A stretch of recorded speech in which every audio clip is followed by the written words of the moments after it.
Right now, I'm holding a giant set of beef lungs, a crucial ingredient and one of the worst rated foods in all of Malaysia. This country is full of delicious food. But this time, I've asked my audience to suggest their worst rated foods in all of Malaysia. And today, I'll be trying those foods. A soup made with fruit. It's out there. I'm on a mission to learn whether these foods are misunderstood. Why do you think this is one of the lowest rated foods of Malaysia? Or if they're just plain awful. Sonny, what is this? And it all starts right here. Good day, Calvin. Welcome to Kuala Lumpur, Malaysia. I'm so excited to be here, Sonny. This is my first time in the entire country of Malaysia. I asked my audience to vote on which foods they thought were the absolute worst in all of Malaysia. And today, Sonny, another list of bad foods? Not necessarily bad foods, but foods that have been misunderstood, like the foods you see in front of us right now. Ooh! Joining me, These look good. My good friend, chef and restaurateur Calvin Bui. His first Malaysian meal is just a warm-up for what's about to come. I don't know what we've been waiting for. Tanjung Bunga, a humble eatery serving everyday Chinese Malay dishes for everyday folks. But for the adventurous, Steve, Nice to meet you. they've got two contenders, often crowned as the worst of the worst. First of all, we have beans, but not just any type of beans. These are known as stink beans. Locally known as patai, these so-called stink beans have earned a notorious reputation. You want to give them a sniff? I do. For their pungent aroma. They smell fresh. They smell delicious. Now it's fresh, it doesn't smell that much. When you cook it, it does smell a little bit different. My guide for today, Ming, a food content creator and local expert. Why do you cook it for? It's perfectly fine raw. First, the stinky beans are removed from the pods and boiled briefly. It has a subtle garlicky sting to it, this residual flavor that sticks around in your mouth, but this to me, delightful. I see sweetness, I see freshness, I see something that literally came out of the ground. Now, I have a question for you. Off a tree. Off a tree. What is it about the cooking process that makes the smell, the aroma come out? Stir-fried with belacan. Belacan is fermented shrimp, so it pairs super well. The chef adds shallots, balakam powder, which is like a dried shrimp paste. Then there's sugar, MSG, and all that fries together before adding sambal, the iconic spicy Malaysian sauce. In go the stink beans, some bell peppers, a touch more sugar, and the fried shrimp. It's all stirred together until the flavors meld, combining the powers of the pungent bean aroma with smelly fermented shrimp. It's a 1-2 punch of pure stinkiness. We have it very commonly during dinner, during lunch. Yet somehow it ended up on our list, and I think that folks here assume Calvin and I will be afraid of beans that are stinky. Yeah, you guys are not afraid of anything. I think we just give it a nice big scoop. I've got so many of those beans right here. You ready to do it? Yeah. Cheers. Well, the texture changes a lot after it's cooked. It becomes more crunchy. There's a fermented quality. I think fermented shrimp is working hand in hand with those beans to create the pungent flavor. I wonder what the bean and the shrimp combo. Ah, yes. So good. I like it. I do too. It's better with the shrimp. The shrimp adds a nice sweetness to this dish. I think this dish has a bad rap. If they change the name from stink bean to something else, this dish would be amazing. Why do you think this dish gets a bad rep? Some people don't like that distinct flavor. It's not really tasty to them. You wouldn't want to eat this before going on a date. I've been married for several years. I don't care. A typical normal person, like, me, age 24, getting a date for the first time in 4 years, I would not eat that beforehand. But I would eat something else so I wouldn't be so hungry at the restaurant because I was broke. Eat a lot of bread. Bread. Yeah. What now? If that pungent plate wasn't enough, then how about this? A second contender from my audience worst rated list. A dish that contains the least desirable part of the fish. Why would somebody want to eat a stomach of a fish? Oh my God, these look so creepy. It's kind of a soft, flexible tissue that you can squeeze and tear apart with your fingers. Now, this is a stomach? Yes. Of what type of fish? Rupa. Grouper, how would you prepare this? This. We need to clean everything up, pickle with the salt for about 2 weeks. 2 weeks? Yeah, 2 weeks. It works like this, Calvin. Man, I'm really craving fish stomach. In 2 weeks. Exactly. In a pot, a generous amount of sambal is heated in oil. If you're wondering what's in it, here's the breakdown. Garlic, dried chilies, lemongrass, turmeric, fresh chilies, shallots, torch ginger flour, and chili paste, all blended into a fiery aromatic base. This will serve as the foundation for our fish stomach stew. Is this something commonly eaten in Kuala Lumpur? It's not very common, but in Peranakan, one of the specialties is perut ikan. Nonya Peranakan is like Malay plus Chinese. Next, boiled, pickled fish stomach. It's a traditional recipe from generation and generation. Coriander, Torch ginger flour, pineapple, boiled shrimp, kaffir lime leaves by the fistful, tamarind sauce, sugar, and salt are added to the pot. How often do you eat this? Every week. I trust Steve. To be fair, it's on his menu. He doesn't have to go far. But he's not done yet. Now it's green beans, boiled eggplant, and wild beetle leaves that are tossed in next. The whole concoction simmers for hours until this chaotic mix of ingredients transforms into a rich, sticky stew packed with flavor. What kind of flavor? That remains to be seen. But before we find out, a quick thanks to the sponsor of this video, BetterHelp. When you're opening up about your issues, it matters who's listening. Are you able to take me seriously still as we talk here? I'm trying. Previously, when I went to therapy, I realized there were certain things I was more comfortable sharing with another guy. Stuff that I felt like a male therapist would be uniquely qualified to understand. I needed someone who didn't just listen, but genuinely understood where I was coming from. That kind of connection made it easier to open up and work through some of the toughest moments in my life. Finding the right person to talk to shouldn't be a matter of luck, and that's why BetterHelp has been a longtime sponsor of this channel. After filling out a short questionnaire, BetterHelp matches you with a licensed therapist who aligns with your preferences. Whether it's their specialization, their approach to therapy, or whether you prefer speaking to a man or a woman, BetterHelp is designed to make you feel comfortable and understood from the start. BetterHelp also allows you to connect in a way that works best for you, through video calls, phone, or even messaging. And if your first therapist doesn't feel like the right match, switching is free and easy. Plus, BetterHelp offers tools to make your therapy experience even more impactful, like a built-in journal for reflecting on your thoughts, and group sessions on topics you might find relatable. With over 7,000 reviews and a 4.5-star rating on Trustpilot, it's clear that BetterHelp is trusted by people around the world. If you're ready to find a therapist who truly gets you, go to betterhelp.com/besteverfood or scan the QR code on the screen. Use the code BestEverFoodReviewShow for a special discount on your first month of therapy. Your mental health deserves the right support. Start your journey with BetterHelp today. Now, back to the show. Nonya people, they do eat this with right hand, not left. You know why? Because I don't know, because you're sitting on my left. Right hand is for doing activities like eating and shaking hands. The left hand is for cleaning your butt. What? Yeah. So let's go for it. So No. The fish stomach was so apparent when I was holding it earlier, but now it's hard to discern any fish parts at all. I'm getting in here with my fingers. I feel vegetables. Where'd the fish go? Is that? Yeah. I was hoping for some big pockets of stomach. Yeah, well, how do I know what a liver is and what a green bean is? Wait, hold on. So this is your first time trying this dish? First time trying this. Why yeah. haven't you tried this yet? Because Nonya cuisine is rarely found in Malaysia, especially KL. Gentlemen, this is going to be a new experience for all of us. Let's go for it. Damn, good. Sweet, sour, savory, a little interesting herbs there. The meat is not super apparent. This is so delicious. But the taste is amazing. I'm going to try just a piece of the fish meat, Calvin. Oh, let me go find that. Oh, it's good. And that sauce is so delicate. You could tell it was meat, but it was very soft, very flavorful. It really just blends in with all the other ingredients. I don't know what issue people would have with this other than they're freaked out by the idea of fish entrails in their body, inside of their entrails. This has to be quite unique as a flavor to Malaysia, but it's really, really good. It's so good. It's really, really good. Today we have a long list of freaky foods to try out, Calvin. Foods that are on the worst rated list for a reason. This is a warm-up, but from here it's gonna get very serious. And by the end of this video, we are gonna be trying something so unusual, few local Malaysian people can even bear it. What do you got in mind? You'll find out soon. Sunny. Nasi lemak, often hailed as Malaysia's national dish, is essentially coconut rice paired with an assortment of sides and protein, like the fried chicken or ayam goreng I've tried here before.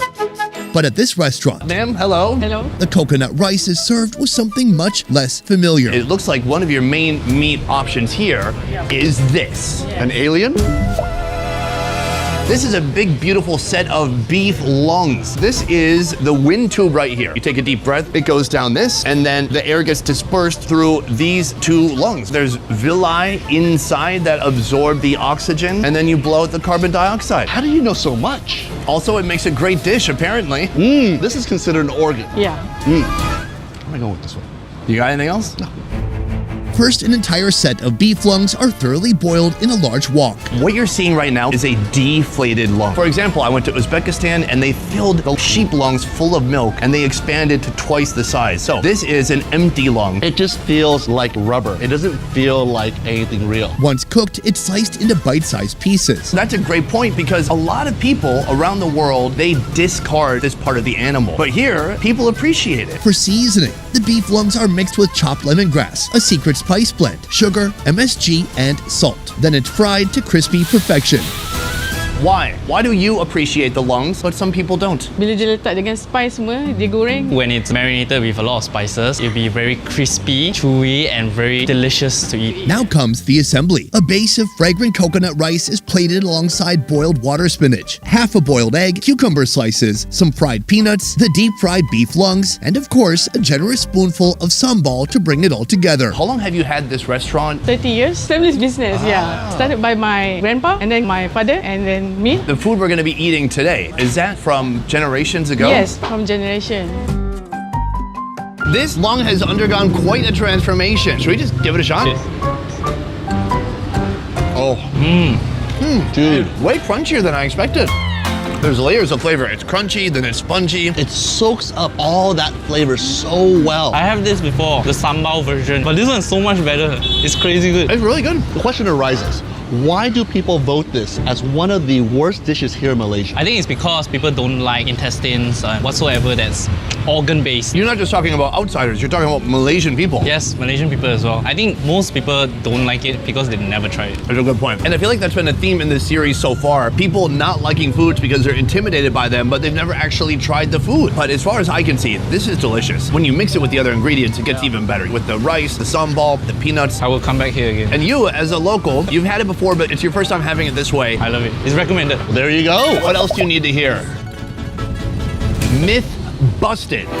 Soon we'll see what happens when you turn the smelliest fruit in Asia into a savory fish soup, one of the worst rated foods in Malaysia.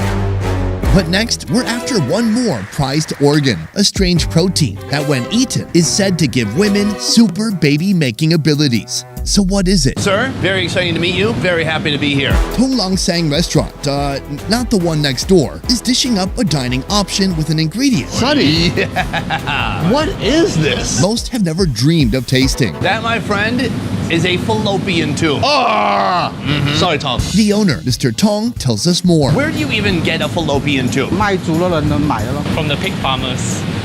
That's a great answer. That adds up. Now, what I believe is that between the ovary, the part that holds the eggs, and the uterus, the part where they grow the baby, this is a super highway transporting that potential piece of life. Where did you get the idea to come up with a dish with the fallopian tube? 以前学徒的时候跟师傅学的，哪里来？应该是广东吧，我猜。这种外国进口的啊。 Now, are you the guy in Jurassic Park who stole all the dinosaur specimens? Is that you? That is you! To make this dish, the fallopian tubes are boiled, Is it expensive or is it very affordable? Wait, expensive. then left to chill in ice before being cut into pieces. What makes it expensive? Because the supply is low. Next, they're deep fried, then set aside. Is this dish a dish passed down through generations? 很旧了，很旧了。 Very, very old, very traditional. 广东吧，我猜。 Learn from his shifu. In a wok, fry pork lard, dried shrimp, chili powder, garlic, shallots, the fallopian tubes, and soy sauce. All these animals, they have many different body parts, and those body parts have different textures. Why make use of the fallopian tube? 客人要求要吃这个样东西。 In China, it's a saying, with organ, heal organ. If you have heart problem, you eat heart. If you have lung problem, you eat lungs. So you eat fallopian tube because I want to have a baby. Correct. Are men eating this, or is it mostly women? 比较少了。 Women love it more. Now, a combination of more flavor enhancers, including oyster sauce, sugar, MSG, chicken powder, and tamarind sauce, are added to the wok and stirred to perfection.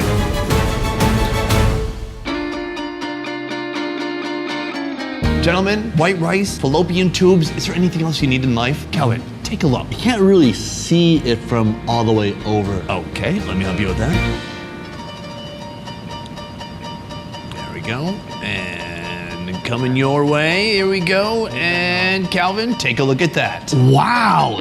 So shiny. It's glistening, isn't it? Not only does it look delicious, but it reminds me of chitlins in the South. Which are usually made with intestines, right? Yes. So have you had fallopian tube before? No, fallopian tube is not as common, but intestine is very common. My biggest concern though, did he clean it properly? Because it can taste a little bit, PU. I think, well, look. I think so. I'm not mixing it with rice. I'm just getting a spoonful of tubing and going to town. Gentlemen, cheers. Cheers. That's good. I love it. Textures, flavors, everything about it. I never thought you could take such an ingredient that people throw away. It makes something so delicious. I guess the main shining feature of this food would be the texture. A little rubbery. It's not chewy. It still breaks apart pretty easily. Tastes like the snail. I actually like the texture. I can't find that texture in any other ingredient. Calvin, you're a chef. If you had a fallopian tube, how would you prepare it? I wouldn't do anything different. I think he really mastered his craft. I think he utilized the fallopian tube. What's been fascinating about our tour so far in Malaysia is basically everything that we've tried has been outstanding. This is truly a case of a country whose food has been misunderstood. I'm loving almost everything I'm trying. But from here, we have one more food remaining. It's durian. Huh? There's a reason durian is banned in many hotels and airports across Southeast Asia, and not just because it looks like a medieval weapon. Come on, try it. The problem is the smell. Even the bizarre foods icon could not keep it down. For some, the smell is reminiscent of gym socks, overripe cheese, or rotten eggs cranked up to 11. So how is it that this infamous fruit is turned into one of the worst rated foods in all of Malaysia? Good evening, ma'am. Hi. We're about to find out. Have you ever met someone who did not like durian? Ada setengah yang Half the people she know hates durian. So it divides your friends, but which friends do you go out with then? ni lah. All her friends love it. Exactly, because if they don't love it, they're not her friends. They're out. Ain, the owner of this street side food truck, is not here to sell you fresh durian. Instead, she's taking this king of fruits on a wild ride, turning it into a soup with fish. So how does that work? First, the durian is freed from its spiky prison and mixed with salt, sugar, and chilies. Then it's left to ferment or chill out for 7 days. Give it a big sniff. Calvin? This is tempoyak, an East Coast specialty on the Malay Peninsula. It smells like mango with tagine. I smell nothing of the durian in there. No mango. No mango. It does smell like mango, yeah. I completely agree with your assessment. When you mix it with all the ingredients, the durian pungent smell is reduced. That's what people in the world should do. They should mix their durian and then eat it. No, I don't agree. Durian is good by itself. But underneath here, we have the actual soup. Let's see it.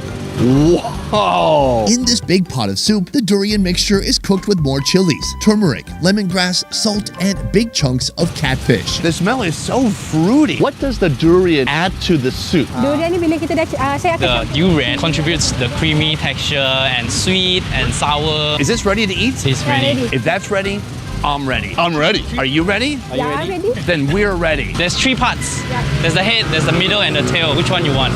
I'm ready. Are you ready? I'm ready. Why do you think this is on the list of one of the worst rated foods in all of Malaysia? Because of the pungent smell, and it's durian. The people who hate durian, they obviously hate this, right? Yes. But do all the people who love durian love this? Not exactly, I think. It's not easy to find, that's why people don't even try it. So once again, it's a food that perhaps people have heard of and they're afraid of, but they've never actually tried it. I don't know if I'm gonna really enjoy this or not. There's no hearty vegetables in there. There's no crunch. Doesn't really have much depth. I think we should try that broth first. I'm ready. Let's go for it. Wow. I like that. What do you like about this? First of all, it's thick like a gravy. It's spicy, it's salty, but then it's sweet and fresh at the same time. It's a fascinating mix of flavors that are pulling in different directions. I'm not a big fan of having an oily fish. When I think about soup, I don't think about sweet stuff. This, a soup made with fruit. It's out there. I think we should get a little bit of everything together. Add a little bit of that sambal. And a little bit of sambal on top.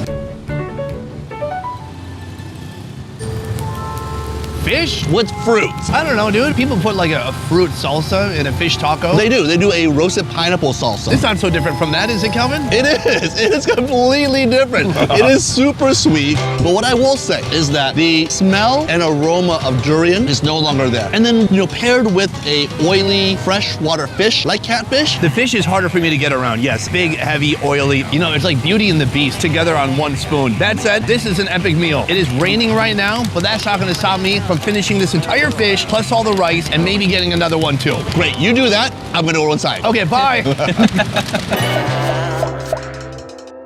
Calvin, today we tried Malaysia's worst rated food. For you, which one was the best of the worst? Oh, this is tough. This is my first time having Malaysian food. I didn't know what to expect. But I have to say, keeping to the Malaysian theme of the show, that dish with the lungs, that nasi goreng, oh my God, that was phenomenal. Yeah, same. The lungs. I like that they took an ingredient that repulses people in most nations. They throw it away and not just make use of it, but turn it into something delicious. It was very satisfying. I would fly out here just for that dish. Nice. Hungry for more fun food videos? Join me at More Best Ever Food Review Show, a channel that's unfiltered, raw, half the quality, and twice the fun. You walk away and come back.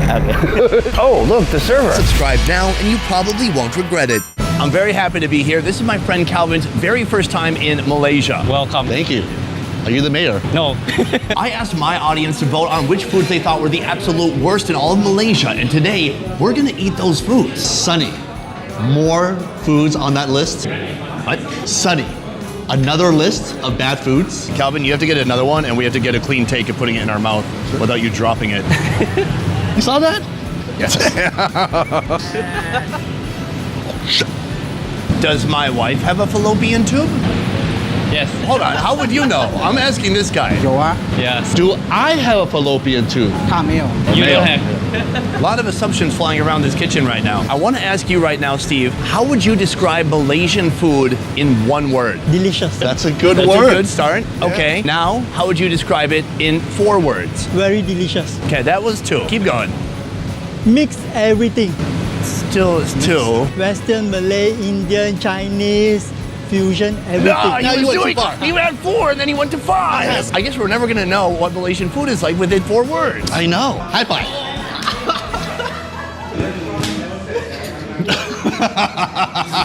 Boom, guys, that is the end of the video. I want to say a huge thank you to Ming right here. You can find him on his social media here, Instagram handle. Go give him a follow and follow his fun food adventures here in Malaysia. Thanks, Ming. I had a very good time with you guys. I hope you guys had a good trip in Manila. Thank you. I also want to say a huge thank you to my guy, Calvin, over here. Hey. Calvin, you can find him at FKN Deliciousness on Instagram and all of the other social medias too. Otherwise, that is it for this one. Thank you so much for watching. I will see you next time. Peace. Now the dish is called nasi lemak paru goreng. So don't kill me in the comments, guys. I love you. You're dead. You're already roasted. All right, bye. Bye.